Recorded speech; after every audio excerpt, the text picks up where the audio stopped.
Hey there, it's DDJ from 5 Star Takes, and when I come up to Milwaukee to see the Brewers play, there's one place that I always make it a point to stop at. Waukesha Sports Cards. Come on, let's go inside and check out what they got. Thank you. Thank you.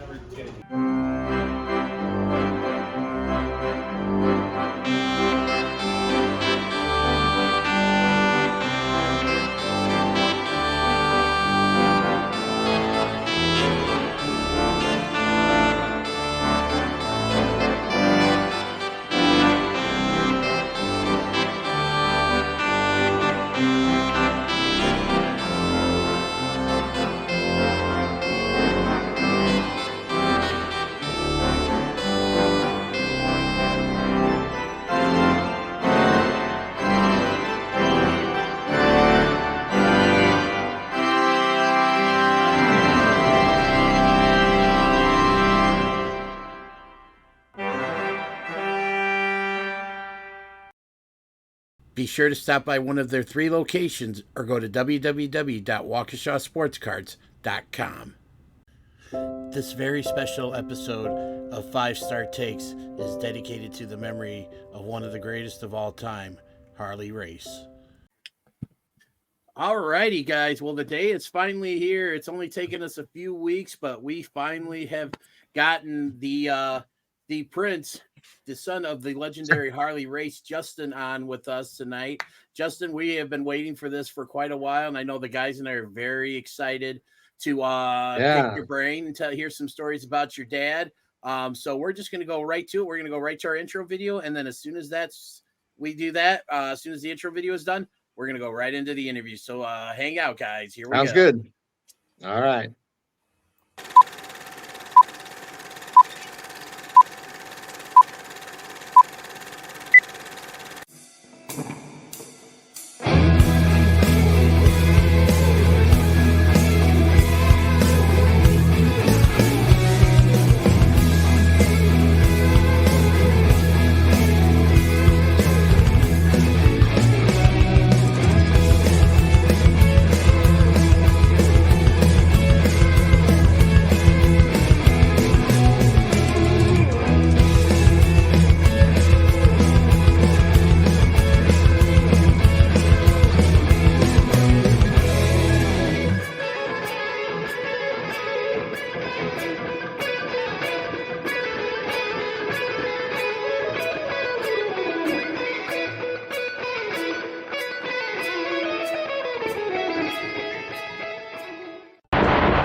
All right, ladies and gentlemen. Hey. We are so honored to have the son of the legendary 8 times NWA World's Heavyweight Champion Harley Race on with us tonight. Justin. How y'all doing out there? Yeah. So Justin, first off, thank you so much. And, yeah, man. Thank you so much for doing this. Appreciate you being here. Yes. Absolutely. I just wanted to say I real look quick. forward to it. It's been a while.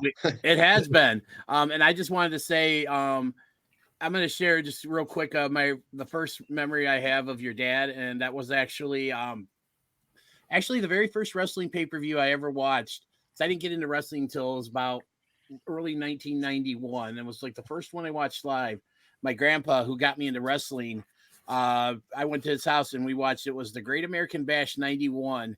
And it was when Luger won his first world title. And I think Harley Race ended up, that was the day he started managing Luger.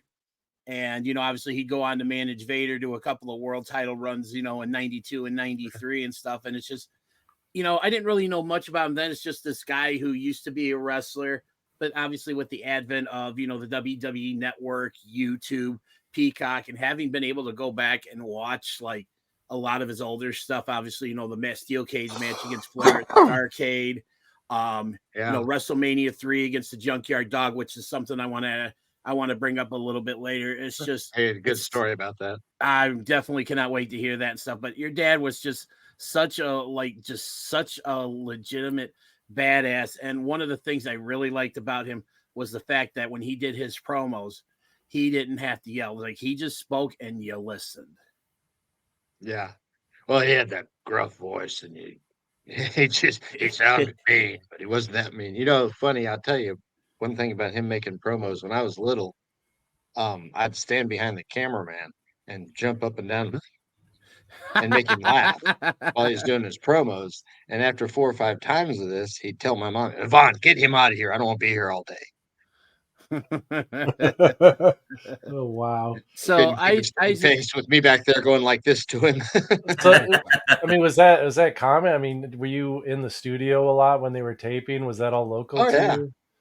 So oh it was. yeah. So I mean, was Well, he? wherever we went. So you were always sort of with him when he was on the road. Once I got old enough to travel, and in your elementary or middle school, what are you going to miss? Missing some school. In fact, my parents went to the teachers once and asked them if they could take me out of school for a month to go to Japan, and the teachers are like, "He'll learn more there than he will here anyway." My mom, my mom was my tutor, and they'd go through all the homework and all the lessons that I'd have to do, and I did homework, or like an hour of school time every day when we were out on the road. But because of the schedule that they had my dad on, the grueling schedule, 300 plus, working 300 plus nights a year, always for an hour, plus another couple weeks traveling. If you wanted to be with dad, you traveled with him. So all the promoters, I mean, whether it was Mushnick or Jim Crockett or Giant Bubba or, what was his name? Jim Morgan in Australia.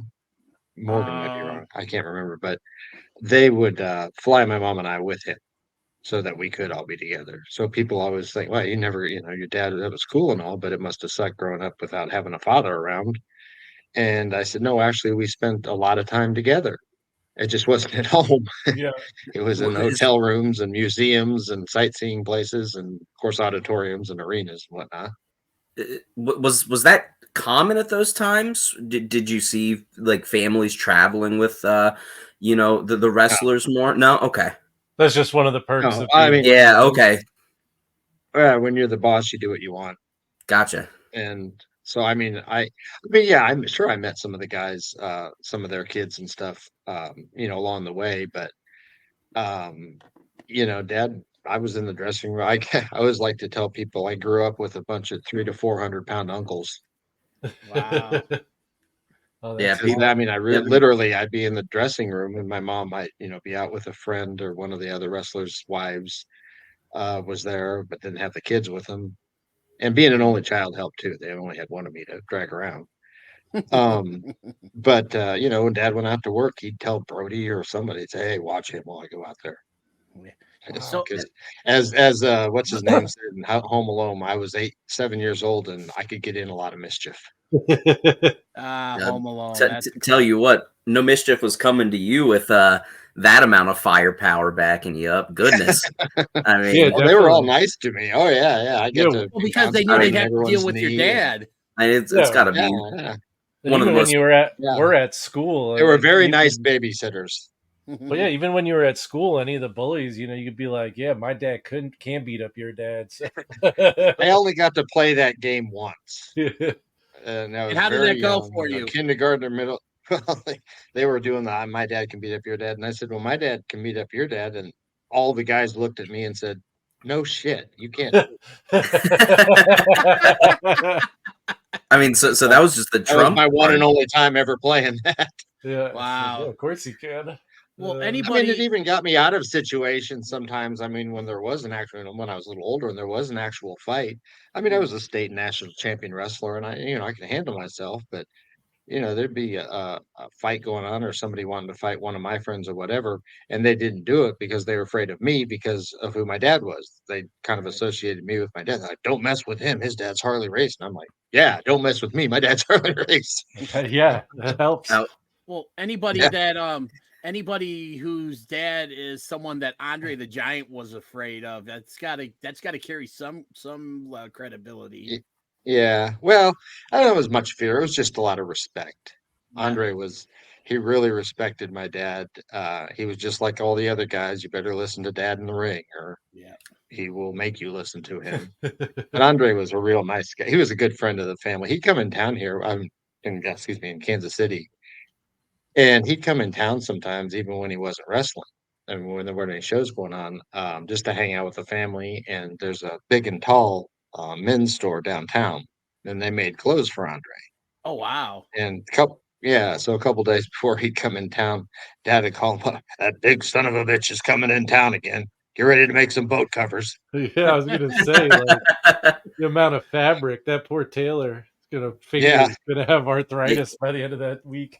You know, yeah. and somehow you're It took a team of them really, but Yeah. they were thrilled to do it, and it was fun having Andre in town. He was, I even took him to school as my show and tell a couple of times. Oh, that's so Oh, cool. you were probably the coolest kid in school. yeah. Imagine the memory Oh, that made for again, those no one kids. messes. Yeah. Oh, you should Wow. see. I mean, the teachers and everyone looks like they're about the tallest kid in the class or the tallest teacher came to Andre's like chest. That's Wow. so cool. And yeah, and watching him walk down the hall, everything that was going on in the hall or all the classrooms where he walked by would just stop, just watch this big mountain of a person walk by. Yeah, he was. Unless you actually met the man, you couldn't appreciate how big he really was. Well, it's Yeah. TV doesn't do any of these wrestlers justice. I mean, It doesn't do No, you any. could. Well, here's a good way to kind of gauge the ring on Andre's ring finger. You could slide a silver dollar through. jeez, that's just. Well, there's that That's image with like him with the beer can. I think they even made it into a T-shirt where like his beer can looks like it just like his hand engulfs the entire beer can. It's just crazy. Even the Yeah, I mean even my it's parents. criminally huge. Like Yeah. Oh yeah, yeah. Well, when mom and dad would have a party after the matches some nights when they were here in Kansas City, and we had a basement that had a dance floor and a bar and a pool table room and a media room and whatnot, but it had 7 foot ceilings. And Andre was 7'6". So Oh he'd get man. down there and he'd like bent over, walking in through the basement, and he'd get to there was 2 chairs in the house that my dad would let him sit on, or in the basement that my dad would let him sit on. There were those old, like solid oak church pews, like 3 people wide, Yeah. or one Andre wide. And he'd sit down in that, and Justin, you bring me beer. And that's all I did all night was run back and forth from refrigerator to Andre. And he drank those tall boys, the 16. You couldn't see a tall boy in his hand. Jeez. And I mean, I lost track after bringing him 100 of them or so. yeah. I was I going mean, to ask, did you bring them by the can or by the case? I brought him by the can, but he kept me busy. yeah, I was gonna say, man, you get your But cardio in it that was kind way. of fun. I'm 13, 14 years old. It was fun. Yeah, You had to that's think so that you had to cool. have been just in heaven with all of that and stuff. So I got a Yeah. question. Well, it was kind of normal. I mean, it Mhm. wasn't like this is a big deal. We're Well, having because you're a party for the used to guys. it and stuff. But I mean, Yeah. if that had been me, obviously, just growing up. I mean, my dad worked for a company called Caterpillar for over 30 years and stuff. I mean, Oh wow. the greatest Good company. guy, yeah, my greatest guy I ever knew and stuff. But I mean, just me doing that for a day, just be like, just to think, But for you, that was just like normal. And a question is I like always when. tell people I always tell people what would have been weird for me as a kid is if my dad was home for dinner at 6 o'clock at night. That would have been weird. Yeah. So when did you first realize, like, or understand what your dad did for a living, like that what he did to provide for you guys? Like, how old were you when you first started understanding everything? Well, when I was a kid, it was pretty rough. I mean, again, we traveled a lot with him. My mom and him kind of had a thing worked out where, before the matches, when we'd go to the arena, if it was going to be a good wrestling match, my mom and I would go. And if he was going to be wrestling, Abdullah or Brody or something like that, it's going to be a bloodbath. Well, my mom and I would go to a movie or play putt putt or whatever. But mistakes were made, Right. and you're 6, 7, 8 years old watching your dad get hit over the head with a chair, belts, and ring bells and whatnot, and blood flying everywhere. And I'd scream and yell and cry, and my mom would have to take me out of the arena. Oh wow. And then after the match, she'd let me run back in the dressing room and make sure he was okay. So I kind of grew up, at first it was scared the hell out of me. It was traumatizing for a little kid like that. Oh yeah. People ask me, throughout life, they say, "Do you ever had any traumatic events happen when you were a child?" And I'd say, well, besides watching my dad get that shit kicked out of him 5, 6 nights a week, I might have been in a car wreck. So, Uh, so as I grew up, um, I started noticing, all the people there. And then I noticed that they all hated him, which bothered me at first. But then my mom kind of explained to me why, he wants them to hate him. That's kind of his job. right. And I also noticed that when it was a full arena, my parents were very happy. And dad sitting in the locker room. I've got pictures, probably you've seen them maybe on the internet, with my mom and dad and I in the dressing room, and dad's got blood flowing down his face, and he's got a big smile on his face, and I've got a big smile on my face, and so does my mom. And it's like, how many kids have ever seen their parents look like that, like they were just in a major car wreck or something? And I see that nightly. Right. And so, it just kind of moves along and moves along. And then you become a preteen, then a teenager, and you start figuring out, this is a good thing when they hate dad. So the more they Yeah. yell and scream at him, the more, people, in other words, I realized that people loved to hate him, Yeah. and they paid money to come and hate him. And I'm like, oh, that's interesting psychology, but whatever works. That means he's doing his job. He was doing his job, and he was very good at doing Yeah. his Yeah. job. And, then I got explained the difference between a face and a heel. And Mhm. so it was more of a progression. It wasn't like he sat me down one day and he said, "Look, this is what I do for a living, and this is how it Mhm. goes." And he never did that. I just Okay. figured it out. Okay. Because a lot of you'll hear a lot of the kids of the guys say that they were told when did they become smart, so to speak, or when did their Mhm. dad smarten them up, and they'll know like almost a date and a time. Well, because of what I alluded to earlier, with us traveling with him all the time, I just grew up with it. It just Yeah. kind of was part of like I said, it had been weird if he was at home. It was weird when he was at home. Yeah, for you, Right. And you just watched the whole thing from the other side, so yeah. you didn't have the Yeah. same experience as like a normal Well, family like, when they or were in watching Kansas it City on when TV from home. yeah.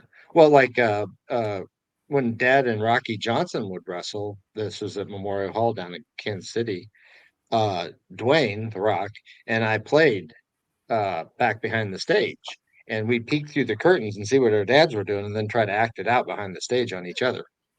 Ah, so Wow. you were his first match. Wow. Well, So, goddamn, man, yeah. you were Rock's first match, dude. That's pretty good. Yeah. I never thought of it that way, but yeah, I guess you could say that. Yeah, man. Hey, take credit, man. You should. You're the one Yeah, well, you could go so far as say you trained him, you know? yeah, yeah. I guess I Stretch could it as say that. far as you can. Yeah. You Yeah, know, might have you know, that's you know. I awesome. noticed, I taught The Rock to act. Yeah. Yeah. oh, well, there you go. Yeah. Everything he knows. That's Everything he really knows. Yeah, you learn it all from me. But no, that's I mean, really we had cool. some good time. Of course, we had a football too. We threw that around and whatnot. So it wasn't, all, but we were just being kids, 7 and 8-year-old kids, just being kids, That's being little boys back then, wrestling around and having fun. But um, for the most part, I just hung out in the dressing room with the guys, and as I got older, they, how's football going? How's school going? Even Vince, Mhm. when Dad went to WWF, every time he came in the dressing room, he'd come over to me and ask me how I was doing and how school was going, and how I was traveling with Dad going, all that kind of stuff. So also, I was a member of the family yeah. That's there. really cool. Now, was there Mhm. anybody that that you interacted with backstage? Like, who are some of the guys that were, I guess you could say, maybe polar opposites of the character they portrayed on TV? Like, who are some of the guys that were different, I guess, compared to how majority of the people versus how you saw that person? Well, the first one comes to mind would be Frank Brody. Okay. He was just the nicest guy. I mean, you watch him out there with that chain, and after you get to know him, and then you watch him out there with that chain and barking and whatnot. And Hmm. we were in Japan on a tour. It was a tag team tour. Dad was with Larry actually, and Stan was with, I believe Stan Hansen was with Brody. Anyhow, And when you say Brody Larry, used you're to talking host. about Larry Henning, right? The axe. Yeah, correct. Okay. Yeah. Okay. And Frank would wear his he'd wear sweatpants, but he'd wear them around. He'd pull them up to his knees, back then in sweatpants. Now I thought that looked cool, so I started doing it. And my Mhm. dad looked at me and he looked at Frank and he said, "God damn it, Frank! Look how you got my son dressing." You both look like hobos. Oh, Jesus. And he and Brody looked over at me and kind of gave me a wink, like, we got him. Yeah, it was. Wow. That's really cool. So It's so there was tragic a what lot of happened them to that him. were. Oh yeah, that was awful. Man. I'm in contact with Barbara Goodish, his wife, quite Mhm. often. But there was, I guess I guess I could describe it as the crazier the character, probably maybe the quieter they were in real Okay. life. Like George the Animal Steel. Do you know what he did before he was a professional wrestler? He was a teacher. He was a computer science teacher at MIT, and Wow. then he decided he'd make more money eating ring buckles.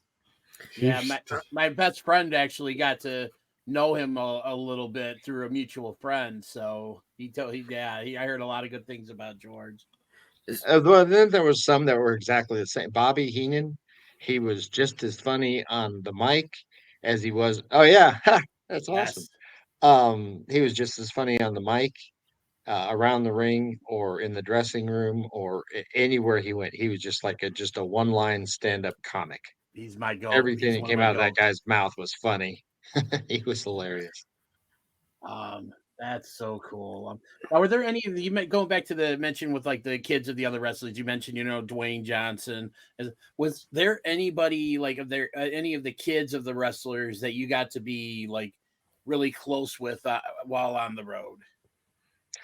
No, because Dad was generally the world champion during Mhm. those years that I was old enough to travel, but young. Once I got to a certain age, I had, things that were a little more difficult in school that my mom really, she would have a hard time tutoring me in. Mhm. And I had my own sports. I mean, I was pursuing, I wanted to be a football player, professional football player. I couldn't because of an injury, but, um, I had my own sports, and you don't just, it's an 8-game season. You can't miss 3 of them and be Mhm. recruited. Yeah. Right. So there was a window in there of, 5, 6, 7 years old till 13, 14, 15-ish, Mhm. give or take a couple of years here and there, where I could travel with him. So that whole time I was with him, yeah, we'd be in a territory for a certain number of weeks, but then we'd move on.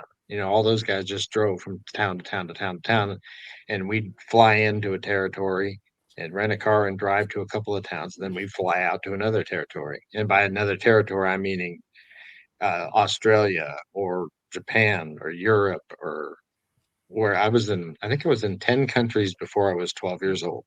That's awesome. Wow. So I didn't have the opportunity.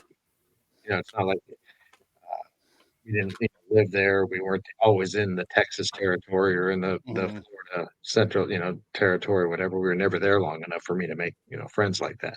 Okay, I got you.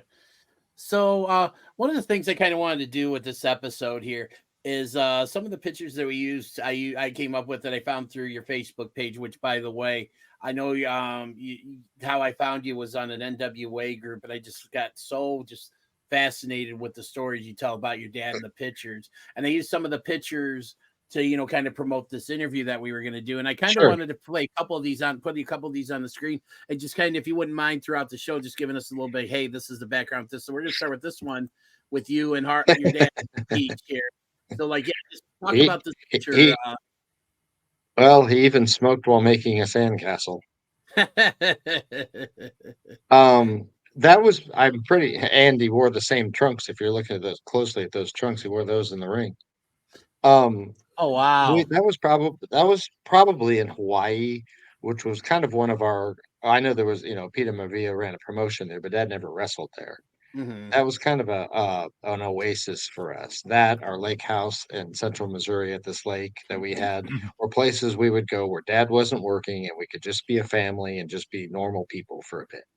So we'd stop in Hawaii if we were going to Japan or Australia or coming back. We'd stop in Hawaii for a week or whatever, a couple days to a week, and we could just be a family. He wasn't like out playing with me on the beach and say, "Oh, I got to go." I got to go in or get ready and go to the arena. It was just always just us. So that I think that picture was probably from one of those times. That's really cool. Okay.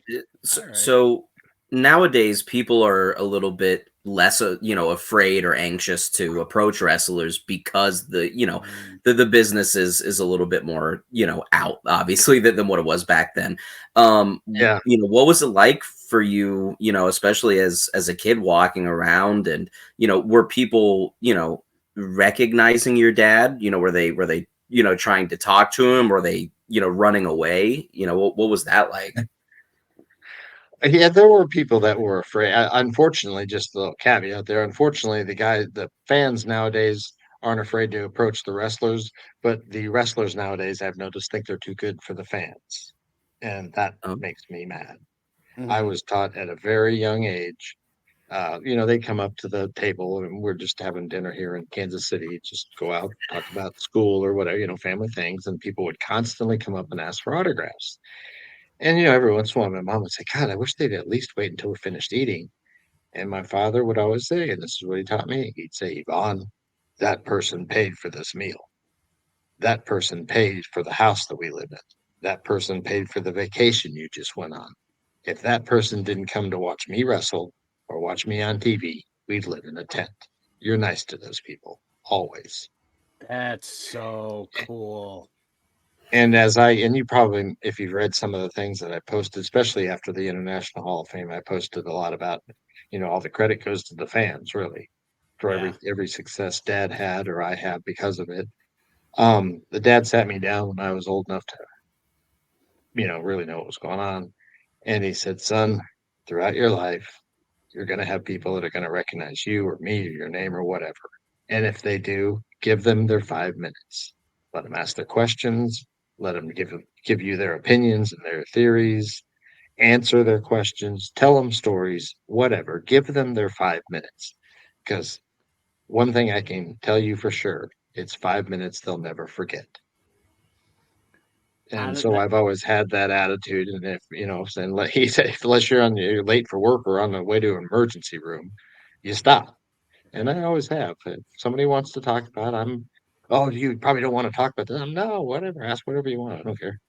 and I love hearing that Because you got to know where the money comes from. yeah. And Regardless of how successful you are, it's as my dad used to call those 18 inches are the most important 18 inches on earth. right. That's the width of a seat in And a wrestling match. and hearing 18 what you inches. and hearing what your dad said about interacting with the fans and creating those lifelong memories. I just think about all the experience. I mean, unfortunately, I never got the chance to meet your dad, which is kind of one of my Uh, biggest regrets in life and stuff. But one of the I just every time I've had the chance to meet a professional wrestler, and I've met these guys can tell you quite a variety. I've met guys. I've met Ric Flair. I've met uh, I've met Lex Luger, one of the guys your dad managed in WCW. You've I've met met like a third of all the wrestlers. you know, a great many. a great Yeah, many, and it's crazy. it's just every I interaction bet I have. you, I bet you, the older they were, the nicer they were. The majority of them, yes. Like a lot of the old school guys, like I met, like you Flair. you Flair know what was pops to mind is and he's not one of the super old, but Jeff Jarrett, old school. You were saying that. Yeah, Yes, I very had an nice guy. amazing experience meeting Jeff Jarrett. And I'll share this story, and then we'll get back to stuff about your dad, because this is what this interview is about. But I met Jeff Jarrett. I've met him a couple of times over the years. I'm a huge Jarrett fan. I'm very unapologetic about it. But I got to meet him and his wife Karen at Starcast, which was a fan fest that was run by Conrad Thompson, usually on the weekends of like when AEW would be in the Chicagoland area for one of their events.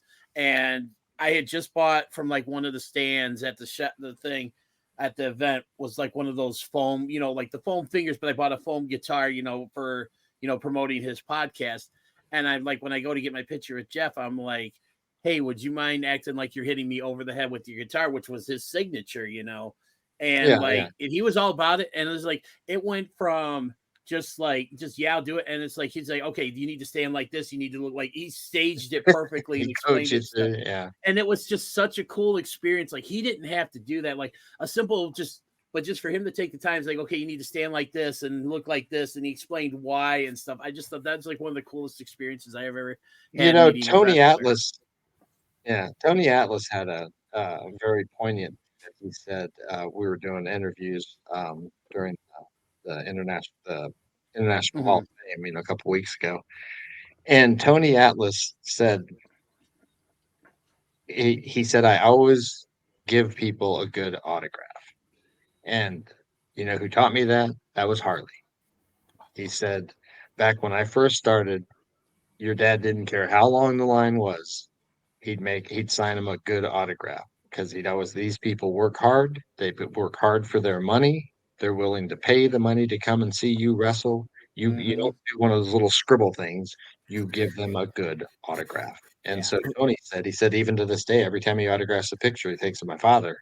And I just take your time and make sure they can read what they're writing. Right. What you're saying. That's so cool. I always like Tony Atlas. Yeah, he's funny. I mean, he seems to get a bad rap, but I always thought he was really funny and seemed pretty genuine. I told him the one time my dad said he was, a little concerned actually in the ring. It was only one time. He told me this when I was a kid.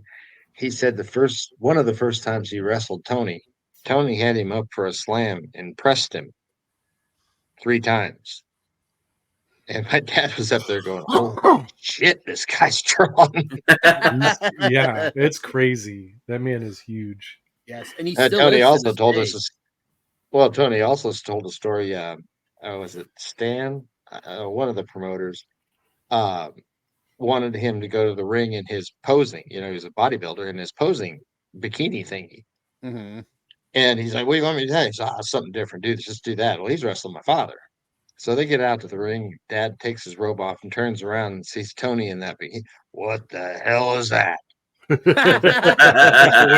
He said, "What do you call them kind of shorts?" And he's like, "Well, it's my posing bikini." So Dad threw him off the ropes once. I think Tony went in to do a backflip over him, and Dad grabbed a hold of the G string and pulled it right down to his ankles. Oh my god!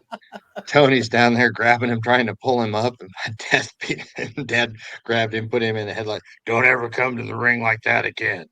He said, "Yes, sir." He said, "Yes, Wow! sir." Wow!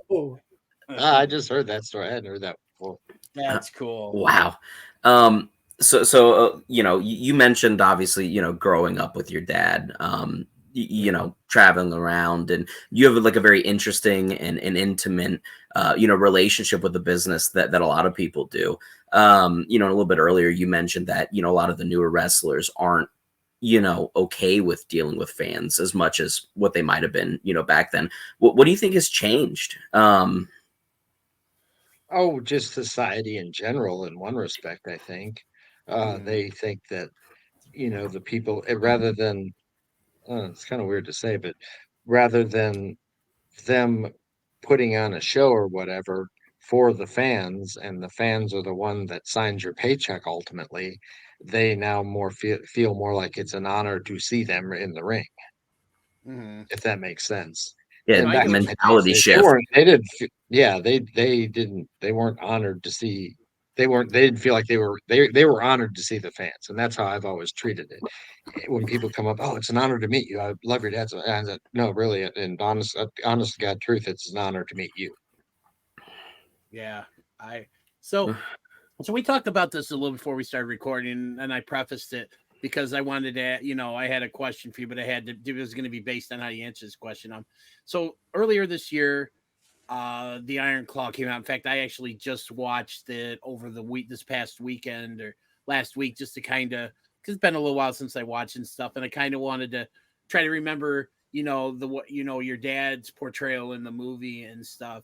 And you'd mentioned that you'd seen the Iron Claw, and you told us a really funny story before we started recording about, you're going to see it. So if you wouldn't mind sharing that, and then I wanted to ask you what you thought of the way that they portrayed your dad in the movie. Well, when it first came out, I called up one of the big, Cinemax places around here, and I knew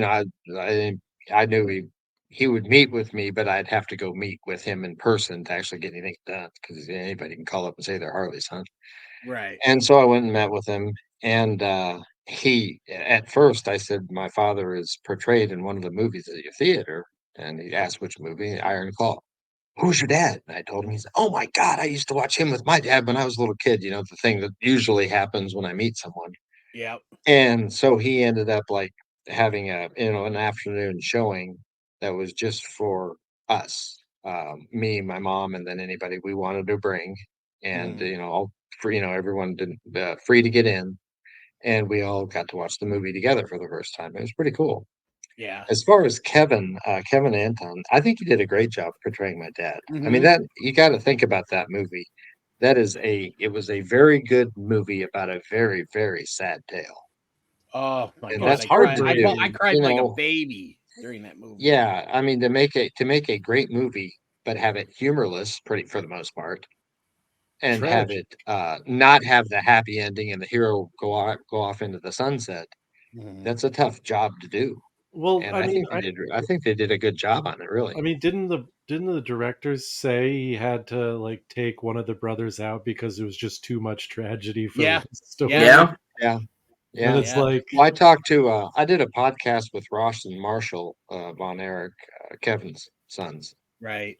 and we talked a little bit about it, and they said it was pretty rough on their father to make that movie, and then them too. But Well, yeah. their uncles, Carrie and Dave, whatever their uncles, died when they were so young. I told them more about their uncles than they knew because I was, they're only 30 some years old. I'm 54, so I knew David and Kevin Mhm. and Carrie very well. I had in fact, I told them a little story about each of their uncles. That Oh, just to neat. give them a little perspective. One, well, first of all, I told him.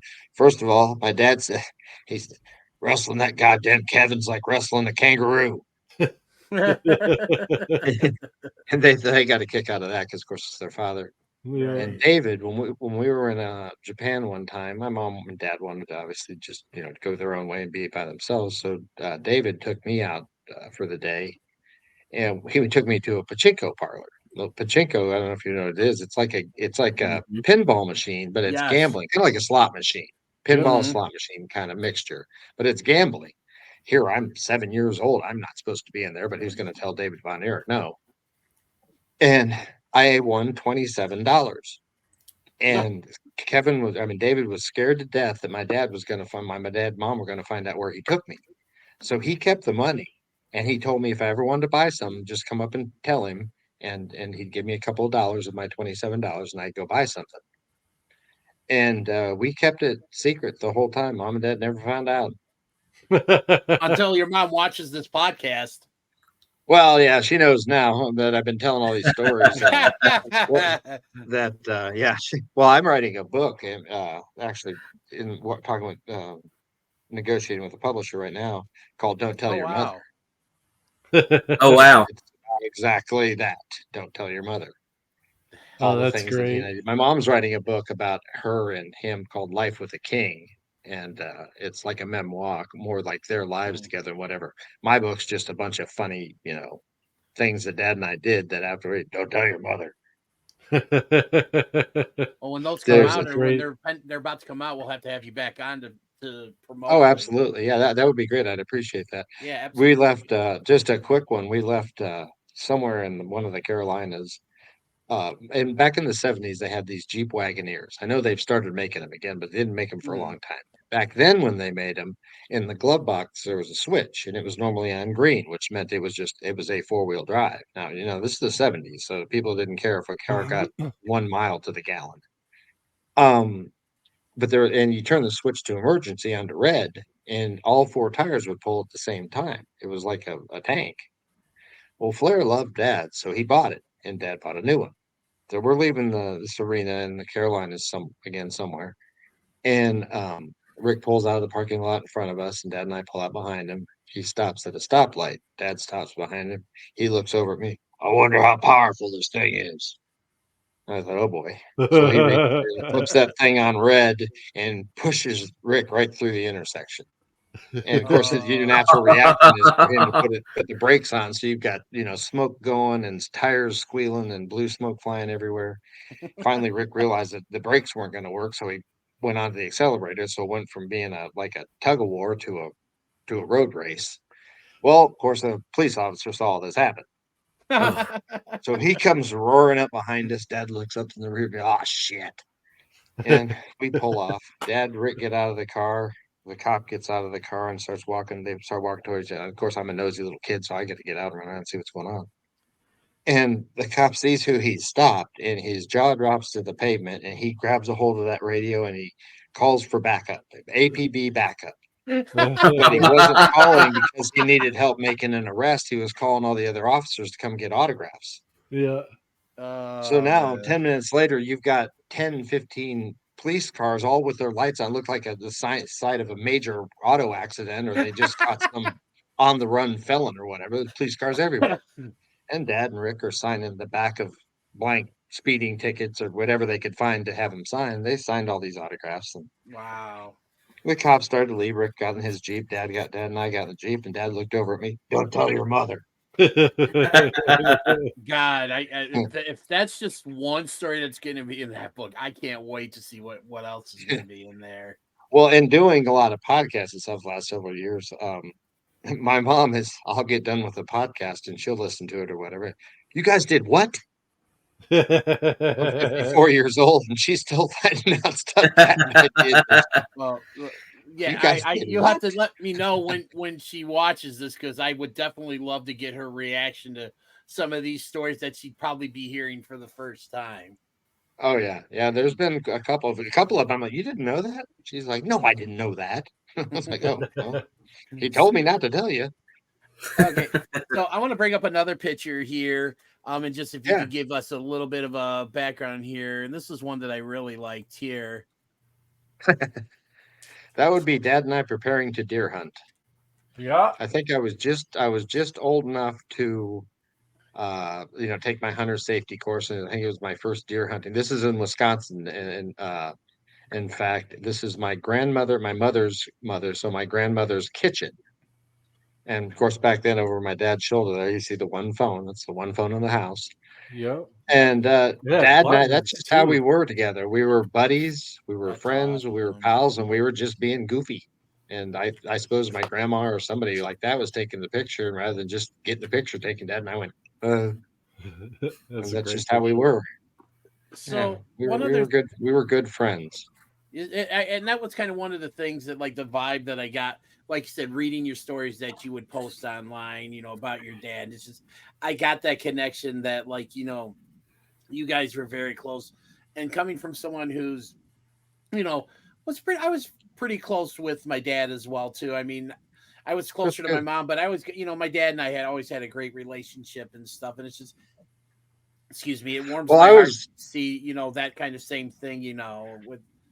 Well, I was very blessed in that respect. Yeah. Well, thank you. I was very blessed in that respect because I have a very close relation, and still do to this day, with my mother.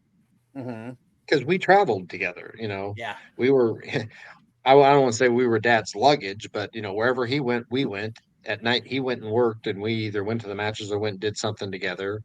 And sometimes there were times when it was just too much to get three of us to one place or another, so we'd fly 3 or 4 towns ahead and be in a hotel for 3 or 4 days until he worked his way there by car. And so my mom and I spent a lot of time together too, and then being an only child. So I got to develop really close, really wonderful relationships with both my parents. That's great. So one of the things I also want to ask, because this is obviously one of the most influential events in the history of pro wrestling, and a lot of people basically credit this for creating the explosion of wrestling in the later part of the 80s, and that's WrestleMania 3. Your dad was in a very prominent match with another Hall of Famer and the Junkyard Dog. He was accompanied to the ring by 2 Hall of Famers and Bobby Heenan and the Fabulous Moolah. Talk about what it was like for you at WrestleMania 3. I want to get back to the old school that you were talking about wrestling, but we'll talk about WrestleMania 3, but I want to get back to that. Yeah, absolutely. Well, I mean, it was in the Pontiac Silverdome in Detroit, Michigan, where the Lions used to play. and it seated right at nearly 80,000 for a football game. So you put, another nearly 20,000 chairs on the floor for a wrestling match where you've got a crowd. I think it was 97,000 people there. Yeah, it was like And 93. then that was one of the first time they had the big jumbotron. So if you're sitting way back in the middle of nowhere, you could still watch the match on a jumbotron, even though the ring was a little bitty square, way the heck down there. Right. And it was, it was interesting. It was one of the first, with the story I was going to tell you. It was one of the first times that the wrestling promotion or an event had other celebrities there that weren't wrestlers, like other athletes, movie stars, this sort of thing, just celebrities. I don't know if you guys remember Bobby Euchre, Mr. Baseball. He was there. I'm a Milwaukee Brewers fan, so Bob Uecker is like God. Oh yeah, I must be in the front row. That guy.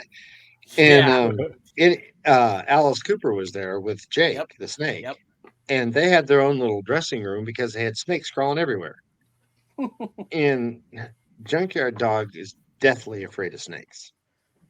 So Dad goes in there and he grabs one of those big old pythons. He throws it around his neck, and he goes back in the dressing room, and JYD's sitting there facing the locker, butt naked. And Dad comes up behind him, and the head of the snake's this big around. And he takes the head of that snake and he taps JYD on the shoulder with it. And he looked over, like, damn it, Harley. He jumped up in the air. I'd never seen a 300-pound black man move so fast in my life, butt naked, running through the dressing room like a little girl on his tiptoes, screaming at my father. And my dad running behind him, chuckling with the snake, chasing him. Chased him all the way into the showers, or into a corner, like into one of the showers. And he just threw the snake on the floor and he walked out. And JYD started hollering for Jake or Alice or somebody to come get this goddamn snake out of here. Wow.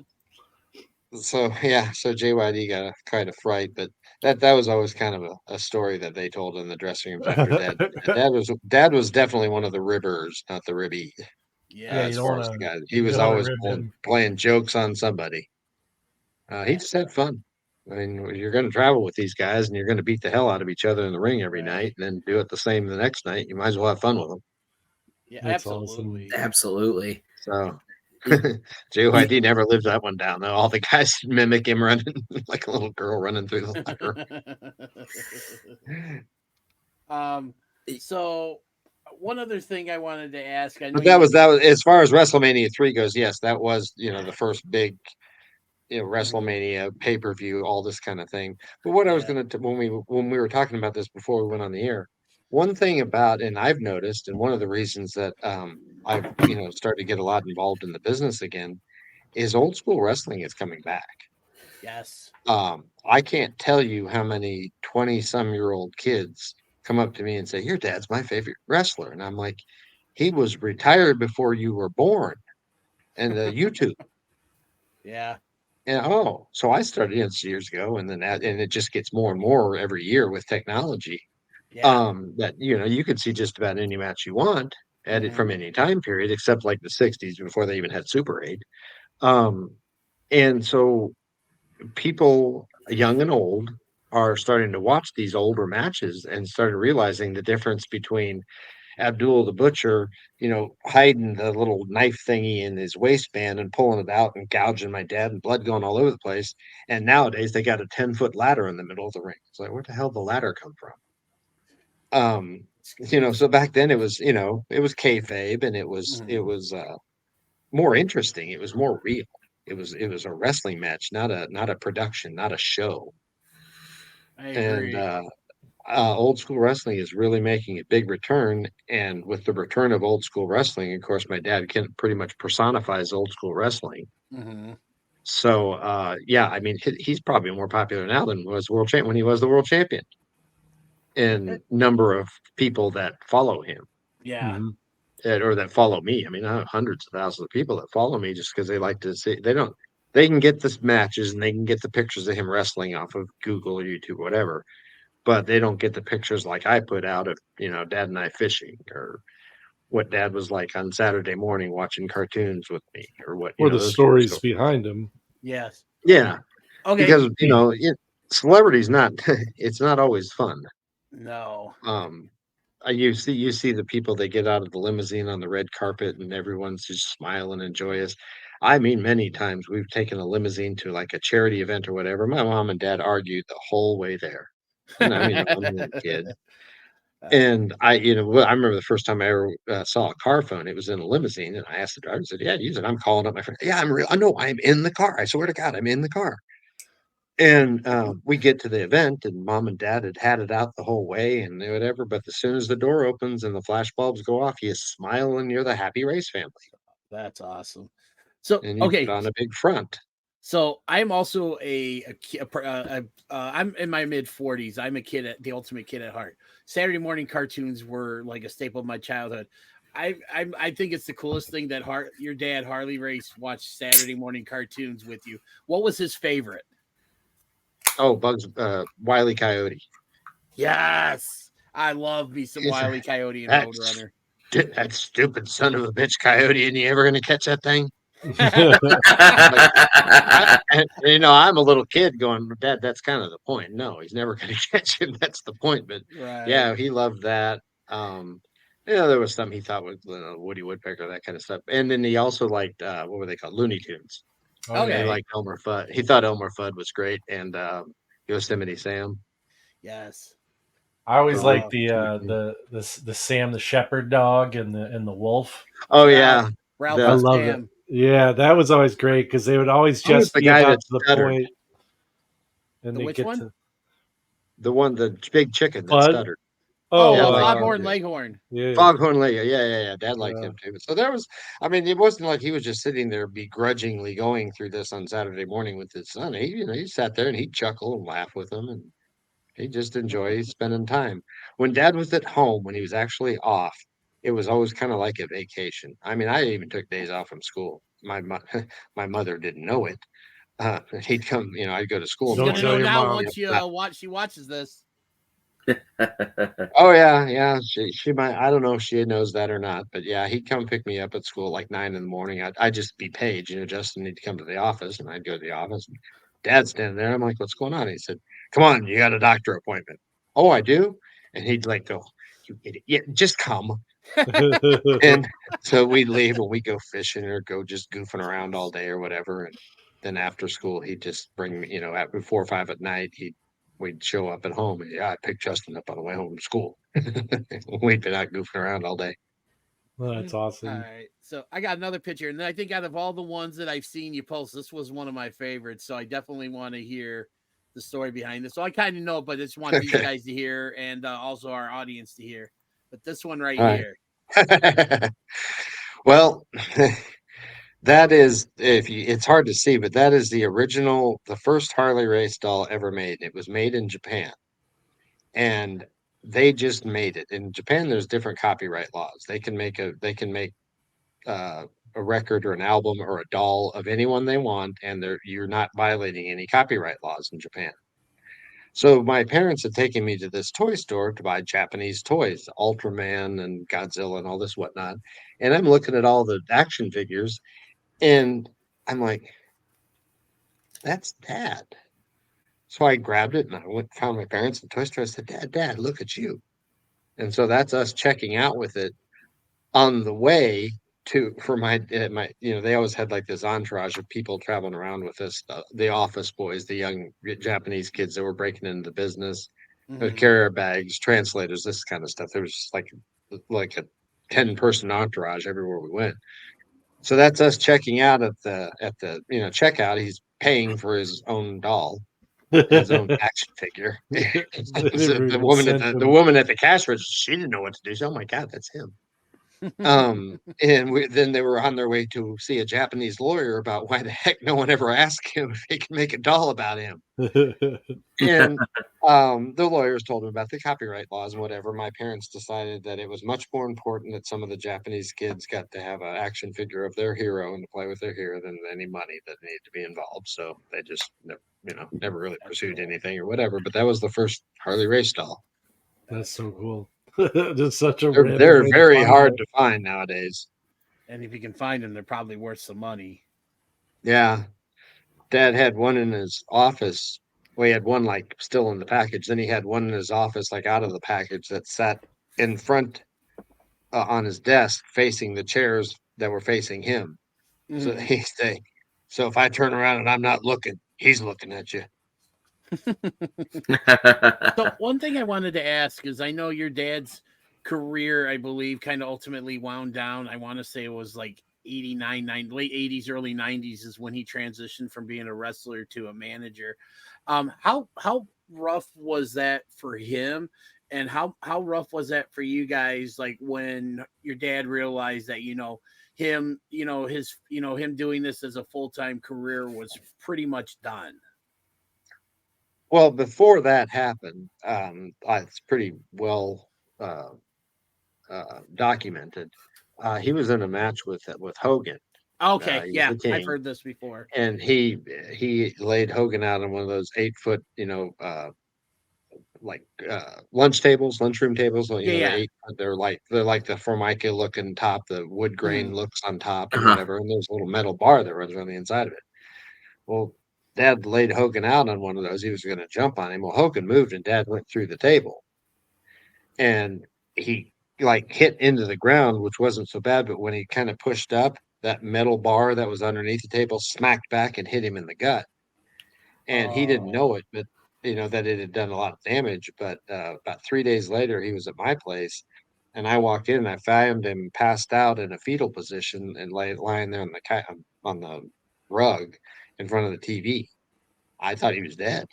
And I, went and Oh checked his man. pulse and, found a pulse, called 911. They came and picked him up, and he ended up having a bunch of his large intestine. He had basically broke a hole in his large intestines. Oh. Oh. And he ended up, long story short, he ended up with 2 different colostomy bags and several hundreds and hundreds of stitches to sew everything back together. I mean, they got him in the hospital and they said, you're lucky you got here now, and we got to do emergency surgery because your own body is poisoning itself. Wow. Jeez. And we got to, first of all, we got to get this poisoning to stop flowing, and then we got to clean it Right. all up. And, this is going to take a while. And he had from that surgery, he had incision from right around where his sternum is, all the way down to past his waistline, and I mean a Ooh. thick, and then 2 big Oh. like holes on either side of his stomach muscles where the colostomy bags had hung. Oh. And so this had over the next 9 months, a year, he lost like 100 pounds. He was down to 200 pounds and Wow. looked like a skeleton, a man that size, that little. Right. And he overcame it and he got back in the ring. But Hmm. he, that was that. And then years later after that, he had 3 hip replacements. And so it was like he did. I mean, you can't tell if any wrestler or whoever that performs in front of thousands, tens of thousands of people and hear the name chanted and whatever, say they don't miss it when they quit, they're lying. Yeah. And so, yeah, he missed it. And it was a hard time for a family. Hmm. But he was still involved, and I was still running around the dressing room. I was just a little older. And then as Right. I got into college and whatever, where I couldn't play college football, so I could miss class and could travel around with him sometimes. Hmm. And so it was similar, and he wasn't the typical manager either. If you notice, or if you remember any of the matches, he got pretty involved.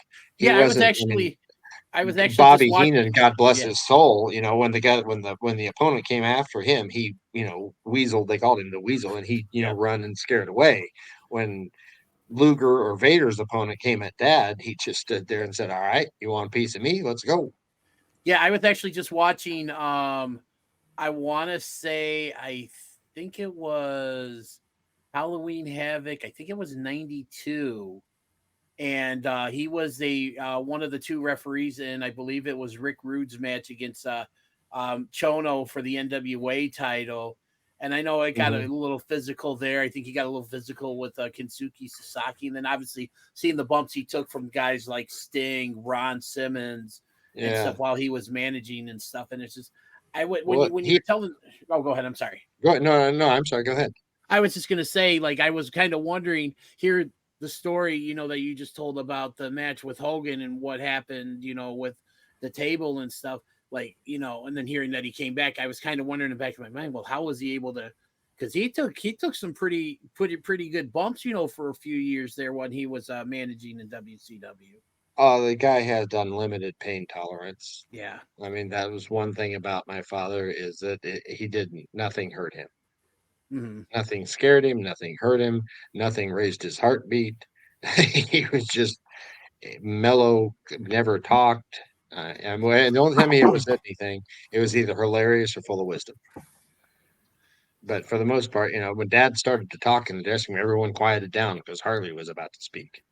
Oh yeah, and when he spoke, you listened. So Um, yeah, well, he got put with Vader. It wasn't really necessary as a manager for Vader. Yeah, Vader needed some coaching, but it was more he was the only one that Vader was afraid of and would listen to because Vader was vicious. yes, Yeah. he was. Yeah, don't And piss off Dad, Vader. Dad was kind of more in there to protect Vader's opponent than he was to coach Vader. If Wow. you notice, if you really watch some of those matches closely, you'll see Dad interjecting when he really didn't have to. And it was really more on the behalf of the opponent. If you watch real Mhm. closely, and now that you know this, I'm gonna watch have real to go closely, back and you'll do see that. Dad saving some guys' lives while taking, a hit from Vader. Uh, that Vader was supposed to be, wasn't supposed to be hitting my dad, but Dad went ahead and took Mhm. the blow because he didn't want that other guy to get hurt. So they made it look like an accident, but it would look like an accident, but in my dad's mind, it was in purpose. Right. So I got a couple more questions, and then we want to go to the, hearing about the experience with the Hall of Fame stuff. Uh, One question I have is the relationship. I know your dad had a really good relationship with the Hart family, mainly Stu Hart. What did it Hmm. mean for him when he got contacted? I believe he was the ring announcer for the Owen Hart tribute match that they put on Nitro. I believe right after Owen had died between Hmm. Brett and Chris Benoit. Like, Yeah, Brett and what did that Chris mean for him? Benoit. What did that mean for your dad to be asked to be a part of that? Well, he was always very good friends with Stu. Well, and Brett, all the Hearts. Mhm. He was there the night that Owen died. In fact, he was the one that called Stu and told him his son had died. Oh wow. My mom and my mom's around here somewhere. I thought she might poke her head in here. My mom knew him, obviously a lot more than I did. He wasn't born or too young to remember. Um, but Dad was so close with Stu that he actually had a Canadian driver's license using Stu's address. So Oh wow. Wow. whenever he got stopped driving around America at 193 miles an hour, um, he'd give the cops a Canadian driver's license. Say, have fun with that. Have fun That's sending me the ticket. Had fun raising my insurance rates. I just have fun. That's wow. awesome. I So gotta Wow. we do were that. always, and then Bret Hart and I wrote forwards to my father's book. Oh man, that's So cool. yeah, it was always a pretty close relationship. But like I said, my mom was very close with Stu too, and they were a Wow. wonderful family. There are a That's wonderful family. that's what I heard. And then my last question before unless these guys have any questions, then I want you No, to no, talk no. about the Hall of Fame experience. Is did your dad ever put any pressure on you to become a pro wrestler, or was he more like, I don't want you getting involved in this? Did No, he leave that it up to was you? they kept me away from that. Okay. My mom and dad, they made the decision that was not going to be my. And of course, you're talking when they're making these decisions is when my dad was the world champion, the traveling champion, Hmm. doing a 500,000 miles a year, either dragging us with him or away from the family or whatever. And, Dad, they basically said, you're going to college, use your brain, not your body. It's a hell of a lot easier on the body, and it's not so hard on your family. So that was Okay. never really, I was never a consideration. Now, I didn't know this, but well, when you graduate from college, it's like graduation week. And one of the nights that mom and dad were down there for my graduation from college, my dad and I were sitting out I went to SMU in Dallas, Texas. And my dad and I were on the balcony of this hotel looking out over the Dallas. And he looked over at me. He goes, I'm finally at peace. I said, what do you mean? He said, all of your life, I've always had this little part of me that wanted to break you into the business. But your mother and I decided that we weren't going to do it. So I didn't do it. But I've always, just what if type of thing. He said, but now I see you with that degree, several degrees.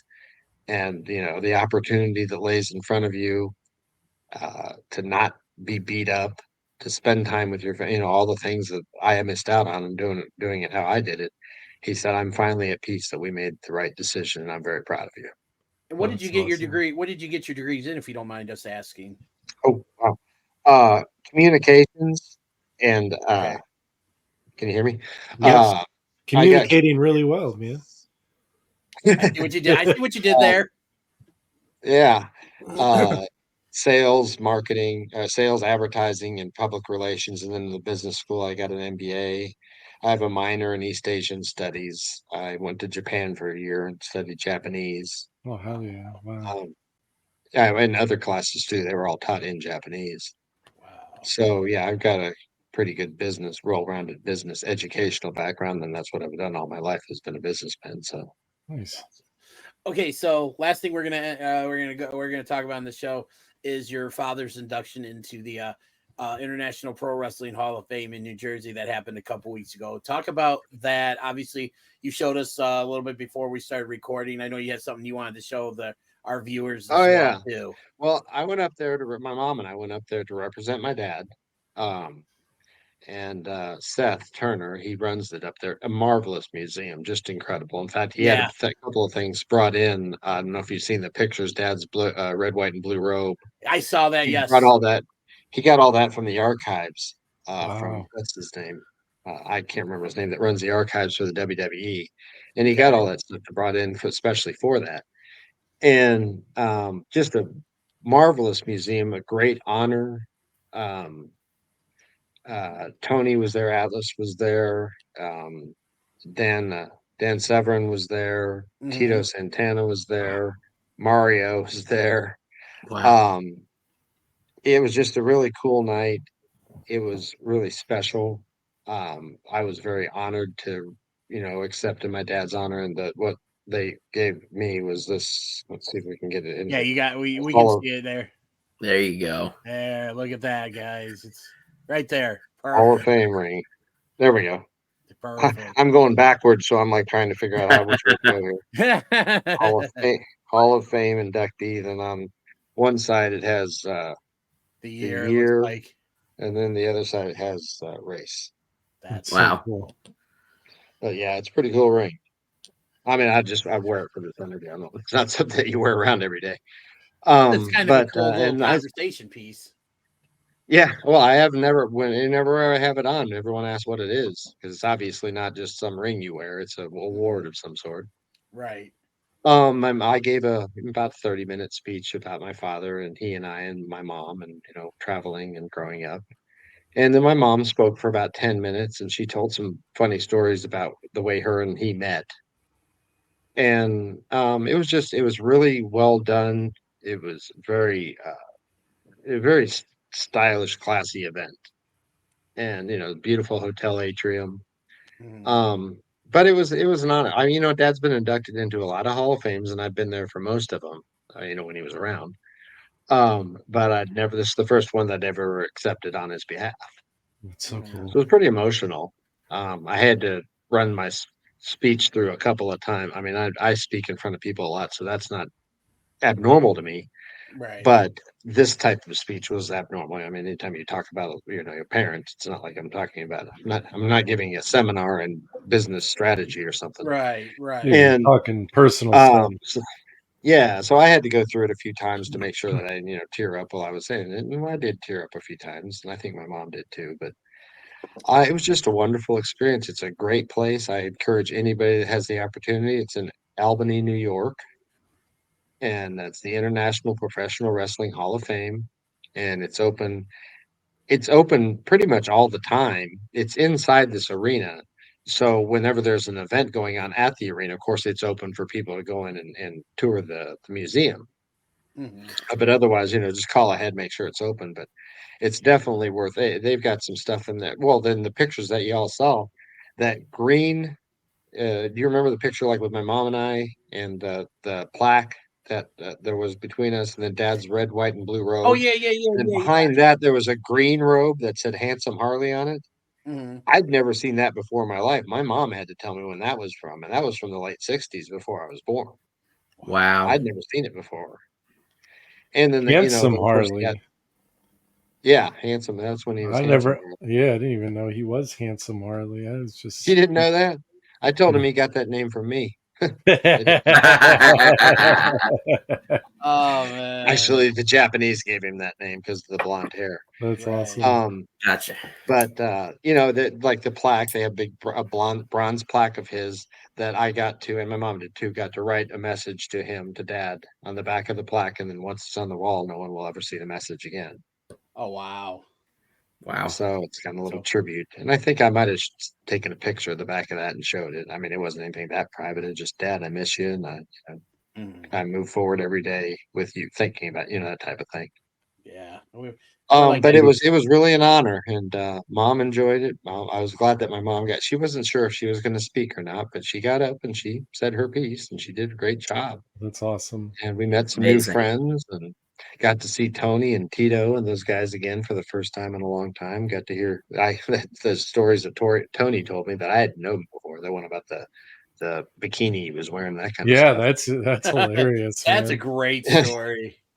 Tito told some stories about Dad driving his, what did he say it was, like an Eldorado or I can't remember what kind of one of those big boats from the 70s.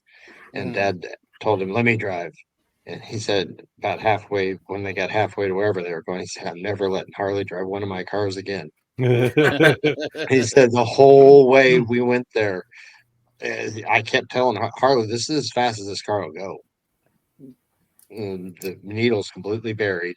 And he's like, Harley, this won't go any faster. It doesn't go any faster. Man, well, this hour So it plus was wonderful. Just flew by with so many great stories. And Thank you. Matt, yes, and it was just great. We definitely, I feel like we've been doing this now. We're going on an hour and 10 minutes here, so we're gonna wrap up. But I just feel like we've only scraped the surface of these stories with your dad. So we're definitely gonna have to have you Oh, on good heavens. down the line to just do some more, hear some more stories. Yeah, and well, stuff. you get especially when you get that book. Yes. Yeah, I mean the Yeah. book probably have more than 100 stories in it. Oh, I'm so And I've excited. got enough for a couple of books. But yeah, I mean, that's one thing that I've done all my life that I'm used to is people have always asked questions about my father, and I'm always quite willing, like he told me, giving them their 5 minutes. But I mean, who doesn't want to talk about their dad? It's not, when I talk about him or when I give a speech about him, it's not like I get a study or something. That was my life.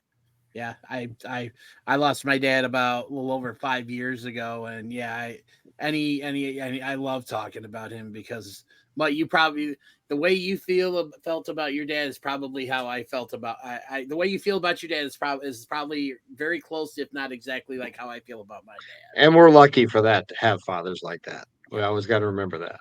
Yes. I'm very blessed to have the parents that I even said this in my speech. I said if there was ever a parents hall of fame, my mom and dad would be among the first to be inducted. I'd probably say the same thing about my mom and dad. So, that's cool. That's really cool. All right. Well, Justin, thank you so much. I'm so glad that we all got together, though. At one point, Finally, I think we were with one of us or whatever. And no. We've waited this long. Let's make sure we all get together before we do this. Great, man. Yeah, it's great to talk. Thank to you all for that. I really appreciate it. And thank you for all your you time. out there in TV land. Thank you very much. I appreciate it. Yeah, man, it's great, and we appreciate we appreciate you, and it's really great to hear all these stories about your dad. And I'm glad that you have the opportunity to talk about him because absolutely that's anytime. Keeping him here with us. So. Yes. So. All right, my goal is to keep his legend alive. Well, we will do whatever we can to help you out with that. Like you said, even if that means having you on a couple more times down the road to share some more Harley stories and stuff. Because I think I might come up with another one or two. All right, well, we look forward to that. So again, guys, we hope you enjoyed this. Eventually, we'll get to when I was 7 years old. Then I'll start telling you those stories. The teenage years. We'll start with Wonder Years. Yeah. Oh, yeah. There you go. All right, guys. Well, thanks a lot. Thank you all out there for watching. And you guys have a good evening. We'll talk to you soon. Absolutely. Thank you.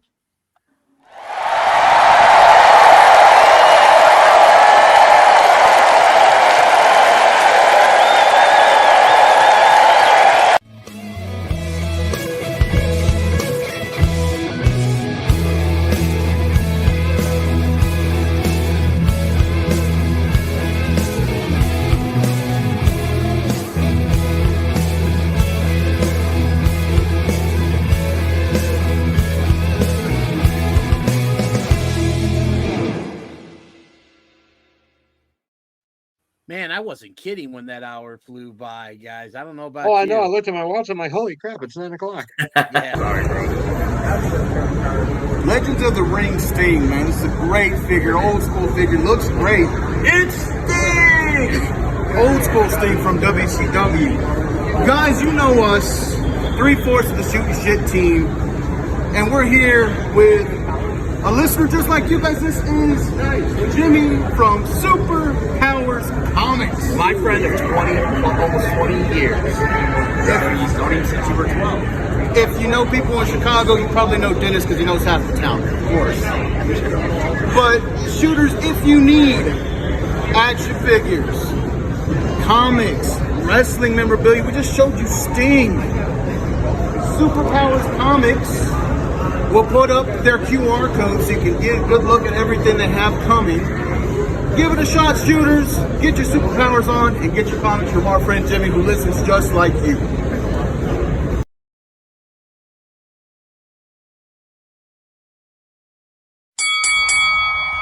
Attention wrestling fans and fans of Shootin' Shit podcasts. You can now be one of the cool kids by going to ProWrestlingTees.com and buy the official Shootin' Shit t-shirt. Buy it now and be there at ringside.